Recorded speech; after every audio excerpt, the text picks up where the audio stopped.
ఇల్లు మీది రిజిస్ట్రేషన్ ఖర్చు మాది. క్రెడాయ్ ప్రివిలేజ్ కూపన్ తగ్గించుకోండి. ఈ మెగా ధమాకా ఆఫర్ పొందండి. CREDAI Vijayawada property show. పాత ఏడాది పోతుందనే బాధతో కొత్త ఏడాది వస్తుందనే సంతోషంతో తాగుతున్నారా? అయితే మీకోసమే ఈ వీడియో చేస్తున్నా.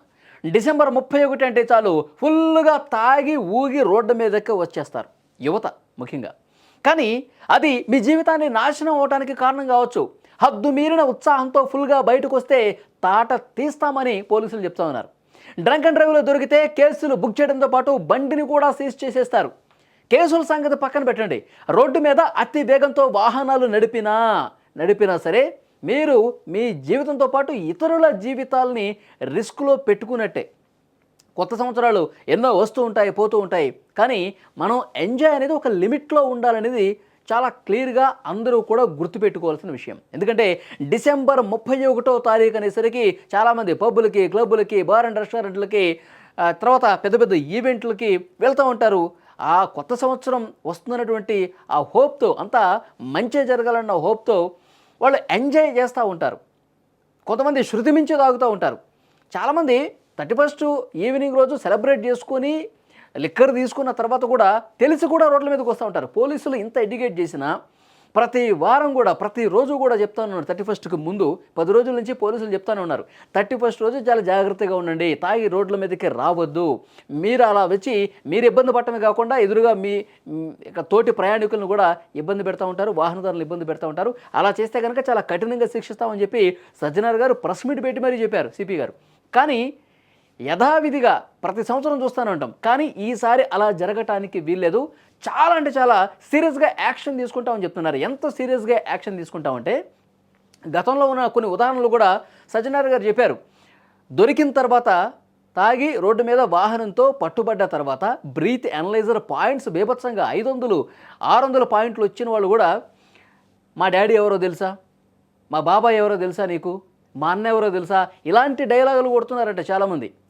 31st రాత్రికి ఈ డైలాగులు వేస్తే అసలు మీ ఆన్సర్లు తీసుకోరు, మిమ్మల్ని ఏ విధంగా క్వశ్చన్ చేయరంట. 4 పోలీసులు వచ్చి లేపుకొని పోతారంట జైలుకి. తర్వాత మీరు ఏదన్నా చెప్పాలనుకుంటే మా నాన్న ఎవరో తెలుసా, మా బాబాయ్ ఎవరో, ఇవన్నీ కూడా కోర్టులో చెప్పుకోండి, మాకు అసలు చెప్పనే వద్దు, మాకు ఆ రోజు చెవుడు, మా 2 చెవులు పనిచేయవు. ఆ రోజు తాగి ఎవడైనా రోడ్డు మీదకి వస్తే మేము ఏమాత్రం వినిపించుకోము అని చెప్పి చాలా సీరియస్గా చెప్పారు. ఇంకొక భయంకరమైనటువంటి వార్త ఏంటంటే తాగుబోతులకి, తాగి రోడ్ల మీదకి వచ్చిన వాళ్ళు వాహనాలు సీజ్ చేసేస్తారు. ఇంకొక భయంకరమైన వార్త ఏంటంటే లైసెన్సులు సస్పెండ్ కూడా చేస్తామని చెప్తున్నారు. జరిమానా విధిస్తాం, జైలు శిక్ష ఉంటుంది, వీటన్నింటికి సిద్ధపడితే మీరు రోడ్ల మీదకి రండి తాగి అని చాలా క్లియర్గా ఇన్స్ట్రక్షన్స్ ఇచ్చారు. అలాగే బార్ అండ్ రెస్టారెంట్లు కావచ్చు, పబ్బులు కావచ్చు, 1 గంట వరకు పర్మిషన్ ఇచ్చారు. ప్రతి సంవత్సరం ఇచ్చినట్టుగానే 1 గంట వరకు పర్మిషన్ ఇచ్చారు. మీరు నిజంగా ఎంజాయ్ చేయాలి, తాగాలి, ఊగాలి అనుకుంటే సరే, మీ ఎంజాయ్మెంట్ మీది, పర్మిషన్ ఉన్నంత వరకు ఓకే, యాక్సెప్ట్ చేస్తారు. తాగిన తర్వాత రోడ్ల మీదకి రావాలంటే మీరు ఆన్లైన్ వ్యవస్థలు ఉన్నాయి కదా, ర్యాపిడోలు కావచ్చు, ఊబర్లు కావచ్చు, ఇంకో వ్యవస్థ కావచ్చు, లేదంటే తాగనటువంటి వ్యక్తిని డ్రైవర్గా పెట్టుకుని రండి. ఒక డ్రైవర్ని మీరు అలాట్ చేసుకోండి, ఆ డ్రైవర్ సాయంతో సేఫ్గా మీ ఇంటికి వెళ్ళండి. అంతేగాని ఏమవుతుందిలే 31st నైట్ కాబట్టి పోలీసులు కూడా లైట్ తీసుకుంటారు.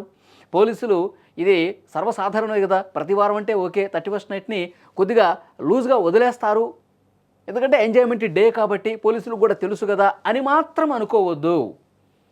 తాగి రోడ్డు మీదకి వస్తే చుక్కలు చూపిస్తాం, నరకానికి స్పెల్లింగ్ ఆ నైటే మేము రాపిస్తామని పోలీసులు క్లియర్గా చెప్తున్నారు. నిజంగా పోలీసులు అంత సీరియస్గా వార్నింగ్ ఇస్తున్నారంటే ఎవరి కోసం? మన కోసమే, మన మంచి కోసమే.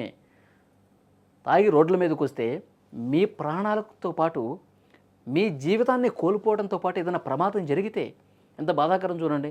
మన కోసం మన ఫ్యామిలీ ఉంటుంది, మన కుటుంబం ఉంటుంది, మన పిల్లలు ఉంటారు, మన తల్లిదండ్రులు ఉంటారు, ఎన్నో ఆశలు పెట్టుకుంటారు మన మీద. కానీ అలాంటి తప్పు ఒక్కసారి చేస్తే, జరగకూడనిది జరిగితే మన ప్రాణాలు పోవటమే కాదు, ఎదుటి వాళ్ళ ప్రాణాలు కూడా తీసే పరిస్థితి ఉంటుంది. ఫాస్ట్గా వచ్చేసి ఏదో ఒక వెహికల్ని ఢీ కొట్టేస్తే వాళ్ళకు కూడా ఇబ్బంది కదా.